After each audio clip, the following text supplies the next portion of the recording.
اب لوگ انہی بتوں سے دعا مانگنے لگے، ان کے نام پر نظر و نیاز دینے لگے اور ان سے مرادیں طلب کرنے لگے۔ پیارے دوستو، یہی وہ لمحہ تھا جب زمین پر شرک کا آغاز ہوا، اور یہی 5 بتوں کے نام ود، سوا، یاغوث، یاقوق اور نصر قرآن کریم میں بھی ذکر کیے گئے ہیں۔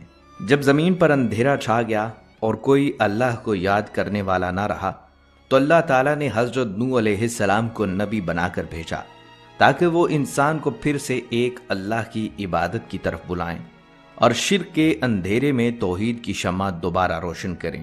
پیارے دوستو، قرآن مجید میں حضرت نوح علیہ السلام کا ذکر کئی مقامات پر آیا ہے، بلکہ ایک مکمل سورت سورہ نوح آپ کے نام سے منسوب ہے۔ یہی وہ سورت ہے جس میں ایک نبی کا دکھ، صبر اور اپنی قوم کے لیے بے مثال جد و جہد پوری تفصیل سے بیان ہوئی ہے۔ حضرت نوح علیہ السلام نے اپنی قوم کو دن ہو یا رات، خلوت ہو یا جلوت، ہر لمحہ اللہ کی طرف بلایا۔ آپ نے کبھی مجمع عام میں کھڑے ہو کر پکارا، کبھی کسی دروازے پر جا کر دستک دی، کبھی محبت سے سمجھایا، کبھی عذاب کا خوف دلایا اور کبھی جنت کی خوشخبری سنائی۔ آپ کا پیغام ہمیشہ ایک ہی تھا: اے میری قوم، اللہ کی عبادت کرو، اسی سے ڈرو اور اسی سے امید رکھو، وہی تمہارا رب ہے اور وہی تمہیں روزی دینے والا ہے۔ لیکن افسوس، شیطان تو ان کے دلوں میں پہلے ہی اپنا زہر بھر چکا تھا۔ اس نے نوح علیہ السلام کی آواز ان کے کانوں تک پہنچنے نہ دی۔ جب نبی برحق انہیں نصیحت کرتے تو وہ اپنے چہروں کو چادر سے ڈھانپ لیتے، کانوں میں انگلیاں ٹھونس لیتے اور غصے سے کہہ اٹھتے: ہم تمہاری بات نہیں سننا چاہتے، تم صرف ایک انسان ہو، تمہیں کیا خبر غیب کی باتوں کی۔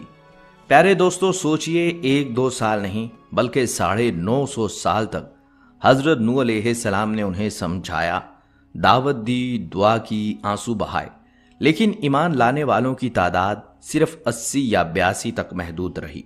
یہ وہ لوگ تھے جن کے دلوں میں ابھی تھوڑی بہت روشنی باقی تھی، باقی ساری قوم اندھیرے میں ڈوبی رہی۔ حضرت نوح علیہ السلام دن رات اپنی قوم کے لیے فکر مند رہتے اور اللہ سے التجا کرتے کہ اے اللہ، میری قوم کو ہدایت دے، یہ نہیں جانتے، یہ اندھیروں میں بھٹک رہے ہیں۔ مگر جب ہدایت کے دروازے بند ہو گئے تو اللہ تعالیٰ نے زمین و آسمان سے اپنی رحمت روک لی، زمین نے زرخیزی چھوڑ دی، بارشیں تھم گئیں، درخت سوکھ گئے، عورتیں بانجھ ہو گئی اور مویشی ہلاک ہونے لگے۔ زندگی کی ہر آس ٹوٹنے لگی، لیکن قوم اپنی ضد پر قائم رہی۔ تب نوح علیہ السلام نے لوگوں سے فرمایا کہ اپنے رب سے مغفرت مانگو، بے شک وہ بڑا بخشنے والا ہے۔ اور ناظرین، آگے قرآن مجید کی اسی سورہ نوح میں اللہ تعالیٰ فرماتا ہے کہ اگر تم استغفار کرو گے تو وہ تم پر آسمان سے بارش برسائے گا، تمہارے مال اور اولاد میں برکت دے گا اور تمہارے باغات، نہریں دوبارہ زندگی سے بھر دے گا۔ مگر قوم نوح نے پھر بھی سچائی کو ٹھکرا دیا، انہوں نے نبی کا مذاق اڑایا اور شیطان کی پیروی میں گمراہ ہوتے چلے گئے۔ وہ نبی خدا پر ہنستے، تانے دیتے، پتھر مارتے، یہاں تک کہ کئی بار انہیں زد و کوب کر کے بے ہوش کر دیتے۔ بعض اوقات وہ آپ کو مردہ سمجھ کر کپڑوں میں لپیٹ دیتے، لیکن جب آپ کو ہوش آتا تو پھر وہی پیغام لبوں پر ہوتا: اے میرے رب، میری قوم کو بخش دے، یہ لوگ نہیں جانتے۔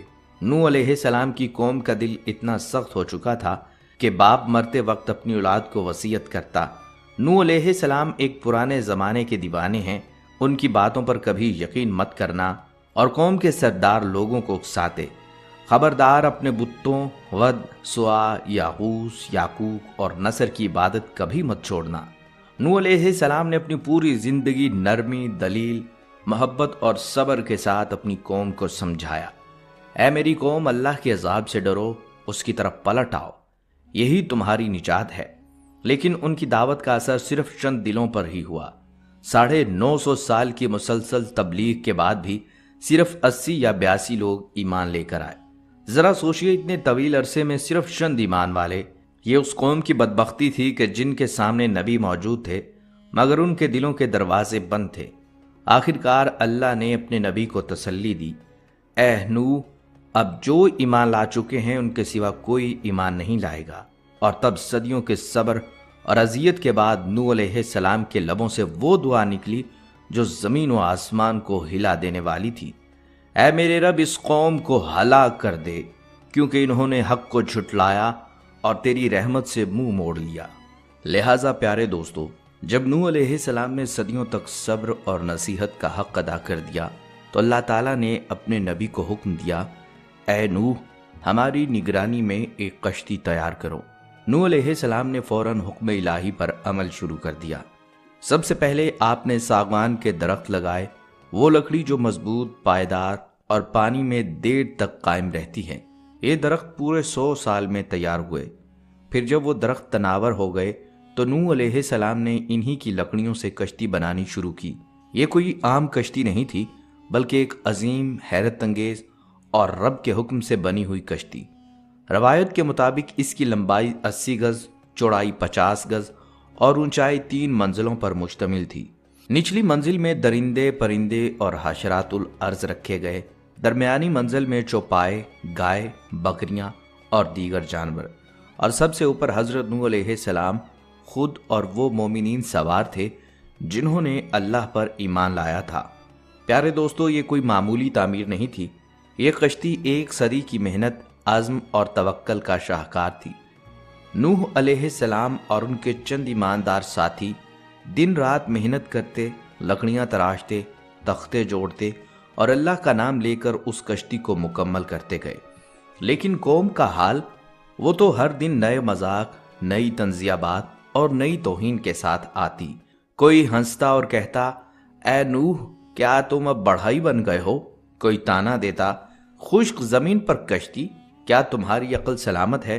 اور کوئی کہتا، یہ کیا کھیل تماشا ہے نوح، تمہیں شرم نہیں آتی؟ قوم کے چہروں پر ہنسی تھی، مگر نوح علیہ السلام کے چہرے پر یقین۔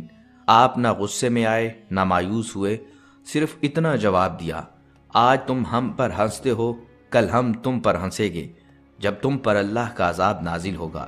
اور یوں جیسے جیسے قوم کے قہقہے بلند ہوتے گئے، کشتی نوح مکمل ہوتی گئی، اور وہ دن قریب آتا گیا جس کا وعدہ اللہ تعالیٰ نے کیا تھا۔ وہ ہولناک طوفان جس کا اندیشہ حضرت نوح علیہ السلام کے دل میں برسوں سے پل رہا تھا، اب حقیقت بننے والا تھا۔ آسمان کے دروازے کھل گئے، زمین کے سینے سے چشمے پھوٹ نکلے، بادلوں نے گویا آگ برسا دی، اور دیکھتے ہی دیکھتے ہر سمت پانی ہی پانی پھیل گیا۔ حضرت نوح علیہ السلام نے اللہ کے حکم کے مطابق اپنی بنائی ہوئی کشتی میں تمام مخلوقات کے جوڑے سوار کیے، درندے، چرندے، پرندے اور زمین پر رینگنے والے کیڑے مکوڑے، ہر ایک کا نر اور مادہ، تاکہ طوفان کے بعد نسلوں کا سلسلہ قائم رہے۔ پھر آپ علیہ السلام کے 3 بیٹے حام، سام اور یافس اور ان کی بیویاں کشتی میں سوار ہوئیں، ساتھ ہی 80-82 مومن مرد و عورت جو اللہ پر ایمان لائے تھے، یعنی وہ لوگ جنہوں نے نبی پر یقین کیا اور نجات پائی۔ لیکن دوستو، ایک ایسا لمحہ آیا جو دل کو چیر گیا۔ نوح علیہ السلام کے اپنے گھر سے، ان کے اپنے خون سے 2 چہرے کشتی سے باہر رہ گئے۔ ایک آپ علیہ السلام کی بیوی واحلہ جو ایمان نہ لائی، اور آپ علیہ السلام کا بیٹا کنان، دونوں نے اللہ کے پیغام کو جھٹلایا۔ حضرت نوح علیہ السلام کی بیوی واحلہ تھی۔ اس بدبخت عورت کو ایک نبی برحق کی زوجیت کا شرف حاصل ہوا، اور برسوں یہ اللہ تعالیٰ کے نبی علیہ السلام کی صحبت سے سرفراز رہی، مگر اس کی بد نصیبی قابل عبرت ہے کہ اس کو ایمان نصیب نہیں ہوا، بلکہ یہ حضرت نوح علیہ السلام کی دشمنی اور توہین و بے ادبی کے سبب بے ایمان ہو کر مر گئی اور جہنم میں داخل ہوئی۔ یہ ہمیشہ اپنی قوم میں جھوٹا پروپیگنڈا کرتی رہتی تھی کہ حضرت نوح علیہ السلام مجنون اور پاگل ہیں، لہٰذا کوئی ان کی بات نہ مانے۔ بہرحال پیارے دوستو، طوفان کے بڑھتے پانی کے درمیان حضرت نوح علیہ السلام نے اپنے بیٹے کو آواز دی، اے میرے بیٹے، ہمارے ساتھ کشتی میں سوار ہو جاؤ، اللہ کے حکم سے آج کوئی پناہ دینے والا نہیں۔ مگر کنان نے غرور سے جواب دیا، میں پہاڑ کی چوٹی پر چڑھ جاؤں گا، وہ مجھے بچا لے گا۔ نوح علیہ السلام کے دل پر گویا چھری چل گئی۔ انہوں نے بے بسی سے آسمان کی طرف دیکھا، مگر اسی لمحے ایک بڑی موج آئی جس نے پہاڑوں کی بلندیوں کو بھی نگل لیا، اور کنان ہمیشہ کے لیے پانیوں میں گم ہو گیا۔ اللہ تعالیٰ نے فرمایا، اے نوح، بے شک وہ تیرے گھر والوں میں سے نہیں، کیونکہ اس کے عمل نیک نہیں، بس ایسی بات نہ مانگ جو تجھے علم نہیں۔ یوں نوح علیہ السلام نے سمجھ لیا کہ ایمان صرف خون یا رشتہ نہیں، بلکہ ایمان وہ بندھن ہے جو اللہ سے جوڑتا ہے۔ پیارے دوستو، یہاں ایک حیرت انگیز اور سبق آموز واقعہ بھی پیش آیا۔ جب کشتی میں سوار ہونے کا وقت آیا تو اچانک دو ایسے جانور سامنے آئے جنہیں دیکھ کر عام انسان خوف زدہ ہو جاتا ہے، سانپ اور بچھو۔ یہ دونوں حضرت نوح علیہ السلام کے پاس آئے اور عاجزی سے عرض کرنے لگے، اے اللہ کے نبی، ہمیں بھی کشتی میں سوار ہونے کی اجازت دیجیے۔ ہم وعدہ کرتے ہیں کہ جو شخص سلام علی نوح فی العالمین پڑھے گا تو ہم اسے کبھی نقصان نہیں پہنچائیں گے۔ نوح علیہ السلام نے ان کی بات سنی، مسکرائے اور اللہ کے حکم و رحمت پر بھروسہ کرتے ہوئے انہیں بھی کشتی میں جگہ دے دی۔ یہ منظر گویا اللہ کی رحمت اور حکمت کا زندہ ثبوت تھا کہ اس عظیم کشتی میں نہ صرف انسانوں اور پرندوں کو پناہ ملی بلکہ وہ مخلوق بھی شامل ہوئی جسے دنیا نقصان دہ سمجھتی تھی، کیونکہ اللہ کے نزدیک ہر مخلوق کا اپنا ایک مقصد اور مقام ہے۔ پیارے دوستو، حضرت نوح علیہ السلام کی کشتی کے حوالے سے ایک اور بہت دلچسپ بات جو کتابوں میں آئی ہے وہ ہے شیطان کا کشتی میں سوار ہونے کا واقعہ۔ جی ہاں، شیطان بھی نوح علیہ السلام کی کشتی میں سوار ہوا تھا اور اس کا ایک عجیب و غریب واقعہ بھی ہے جو آپ کے علم میں ضرور آنا چاہیے۔ کتابوں میں لکھا ہے کہ جب نوح علیہ السلام کشتی بنا رہے تھے اور اللہ کے حکم سے کشتی میں تمام مخلوق کو سوار کرنے کی تیاری ہو رہی تھی تو ایک دن حضرت نوح علیہ السلام نے دیکھا کہ گدھا کشتی میں سوار ہونے کی کوشش کر رہا ہے مگر وہ اندر نہیں آ پا رہا۔ گدھے کے اگلے دو پاؤں کشتی میں تھے لیکن اس کے باقی جسم کو کشتی میں سوار کرنے کی کوشش جاری تھی۔ حضرت نوح علیہ السلام نے سمجھا کہ شاید یہ سستی کر رہا ہے یا کوئی نخرہ دکھا رہا ہے، اس لیے آپ نے اسے سختی سے کہا، اے شیطان، تم بھی اندر آ جاؤ۔ بس اتنا سننا تھا کہ شیطان اس کی دم کے ساتھ چپک کر کشتی میں سوار ہو گیا۔ بعض لوگوں نے یہ لکھا ہے کہ شیطان اس کی ٹانگوں سے چپکا ہوا تھا، اسی وجہ سے گدھا کشتی پر نہیں چڑھ پا رہا تھا، مگر جب نوح علیہ السلام نے اس کو پکارا تو وہ فوراً آ گیا۔ یہ بھی لکھا ہے کہ بعد میں ایک انتہائی کمزور بوڑھے کی شکل میں وہ کشتی پر بیٹھا ہوا تھا اور نوح علیہ السلام نے اس کو پہچان لیا اور اس سے پوچھا کہ تو مردود یہاں بھی پہنچ گیا اور لوگوں کو گمراہ کرنے کے لیے کشتی پر سوار ہو گیا۔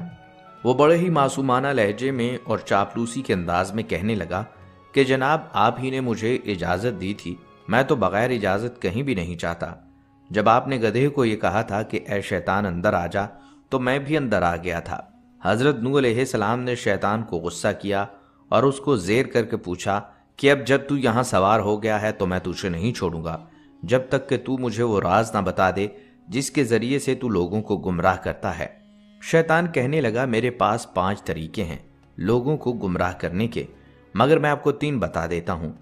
دوستو، کتابوں میں لکھا ہے کہ حضرت نوح علیہ السلام کو وحی کے ذریعے بتلا دیا گیا تھا کہ اس لعنت زدہ کو کہو کہ وہ 2 راز بتائے کیونکہ اصل وہی ہیں۔ شیطان کہنے لگا، میں بتانا تو نہیں چاہتا تھا مگر کیونکہ آپ نے حکم دیا ہے تو اسی لیے وہی 2 راز آپ کو بتا دیتا ہوں کہ اس دنیا میں سب سے زیادہ لوگوں کو حسد اور حرص کی وجہ سے برباد کرتا ہوں۔ ان 2 چیزوں کی وجہ سے بڑے سے بڑا انسان بھی گمراہ ہو جاتا ہے اور وہ دنیا کے اندھے کنویں میں گر جاتا ہے۔ حتیٰ کہ شیطان کہنے لگا کہ مجھے خود بھی حسد نے برباد کیا اور میں نے لوگوں کو گمراہ کرنے کی قسم کھا لی تھی۔ میں نے حضرت آدم علیہ السلام سے حسد کیا تھا کہ وہ مجھ سے بہترین پیدا کیوں کیے گئے ہیں، اسی وجہ سے اللہ نے مجھے اپنے دربار سے دھتکار دیا تھا۔ تو دوستو، اس پورے واقعے میں بہت بڑا اہم سبق یہ ملتا ہے کہ شیطان بہت بڑا مردود ہے اور وہ شروع سے مختلف حربوں اور طریقوں سے انسان کو گمراہ کر رہا ہے۔ جو باتیں اس واقعے میں بیان کی گئی ہیں ان کی کوئی صحیح سند نہیں مل سکی، البتہ اتنا سبق ضرور ملتا ہے کہ شیطان 2 چیزوں کے ذریعے انسان کو تباہ کر دیتا ہے، جن میں اول تو حسد ہے اور دوسرا حرص، لالچ ہے۔ یہ بات سمجھنا کچھ بھی مشکل نہیں کیونکہ ہمارے دور میں حسد ہر طرف پھیلا ہوا ہے۔ کوئی بھی غریب نہیں ہوتا مگر حسد کی وجہ سے خود کو غریب سمجھتا ہے، کیونکہ وہ ہر وقت اپنے سے زیادہ امیر شخص کو دیکھتا رہتا ہے اور اس کے اندر حسد بڑھتا رہتا ہے۔ پھر اسی حسد کی وجہ سے حرص بھی بڑھتی ہے، یہ زیادہ سے زیادہ پیسہ جمع کرنے کی کوشش میں لگا رہتا ہے۔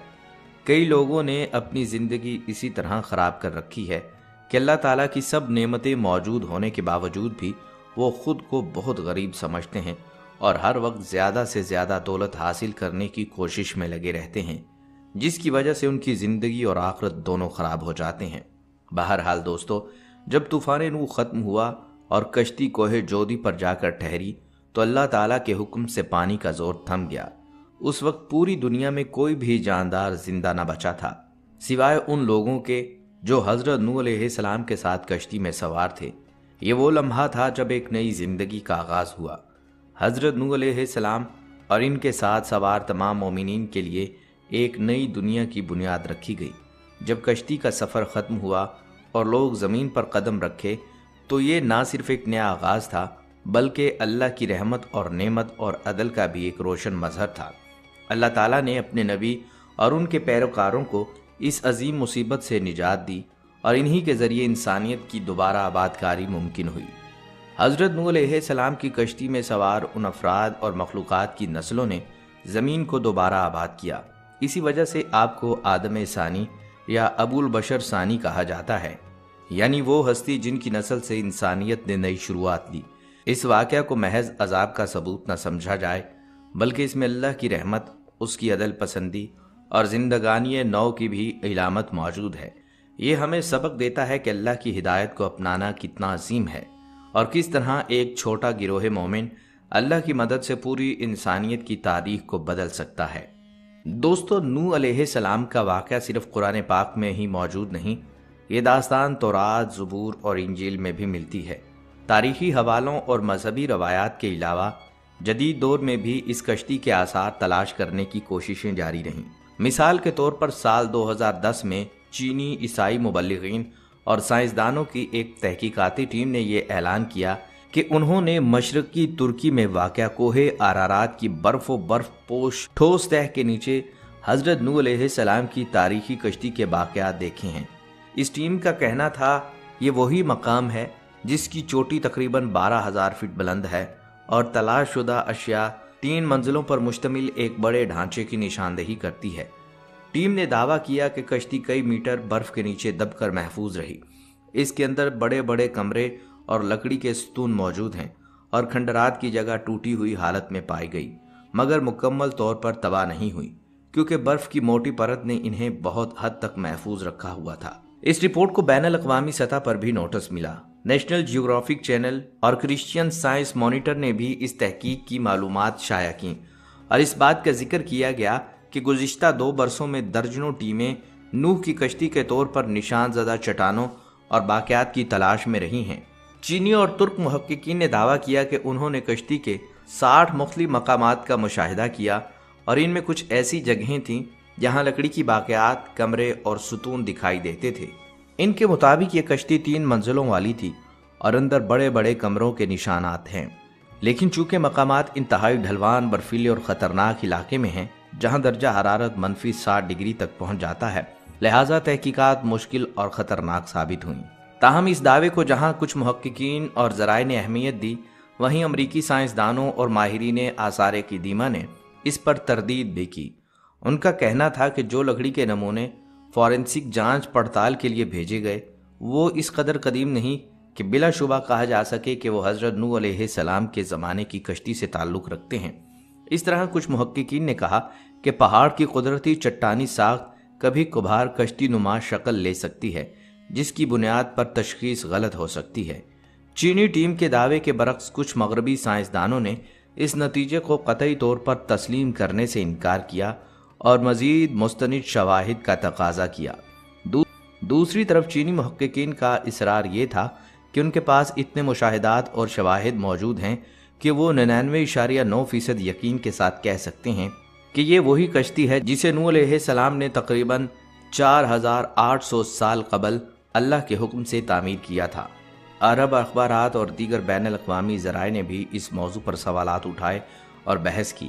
چینی اور ترک ٹیم کے مطابق انہوں نے قرآنی آیات اور تاریخی روایات کا بھی مطالعہ کیا ہے اور اسی بنیاد پر انہیں کوہ آرارات کی طرف رہنمائی ملی، جہاں انہوں نے متعدد مقامات پر کشتی نما آثار دیکھے۔ تحقیق کے مطابق جو کشتی کے باقیات ملے ہیں وہ کئی جگہ سے ٹوٹی ہوئی حالت میں پائے گئے اور ماہرین اس کی اندرونی ساخت، کمروں اور لکڑی کے ستونوں کا ذکر کرتے ہیں۔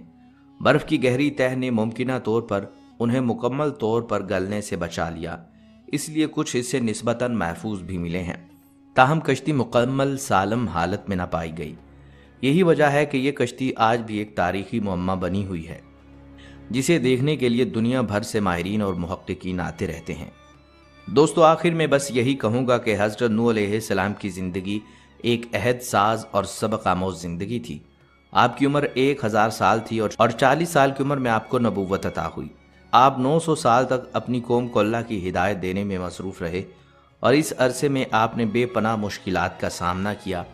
طوفان کے بعد آپ 60 سال اور زندہ رہے اور پھر آپ کا انتقال ہو گیا۔ دوستو، آج کا یہ واقعہ ہمیں سکھاتا ہے کہ حضرت نوح علیہ السلام نے اپنے آپ کو اللہ کی رضا کے لیے قربان کر دیا اور اپنی قوم کو ہدایت دینے کی کوشش کی، حالانکہ انہوں نے بہت سخت حالات کا سامنا کیا۔ ان کی زندگی میں سچائی، صبر اور اللہ پر بھروسہ کرنے کی مثال ہے، اور ہمیں اس سے یہ سبق ملتا ہے کہ اللہ کی ہدایت کو اپنانا اور اس پر ایمان رکھنا ہمارا فرض ہے۔ پیارے دوستو، یہ تھی حضرت نوح علیہ السلام کی ایمان، صبر اور عزم سے بھری داستان، ایک ایسی کہانی جو صرف ماضی کی نہیں بلکہ آج کے انسان کے لیے بھی ایک زندہ سبق ہے۔ ہماری دعا ہے کہ اللہ تعالی ہم سب کو انبیاء کرام کی زندگیوں سے سبق سیکھنے کی توفیق عطا فرمائے، ہمیں شرک، تکبر اور گمراہی سے بچائے، اور ہماری دنیا بھی سنوار دے اور آخرت بھی روشن کر دے۔ آمین یا رب العالمین۔ پیارے دوستو، اگر آپ کو حضرت نوح علیہ السلام کی یہ ایمان افروز داستان پسند آئی ہو تو اس ویڈیو کو لازمی لائک کیجئے گا اور اپنے دوستوں تک اس ویڈیو کو ضرور شیئر کیجئے گا تاکہ یہ پیغام زیادہ سے زیادہ لوگوں تک پہنچ سکے۔ اگلی ویڈیو تک کے لیے اجازت دیجیے۔ اللہ حافظ۔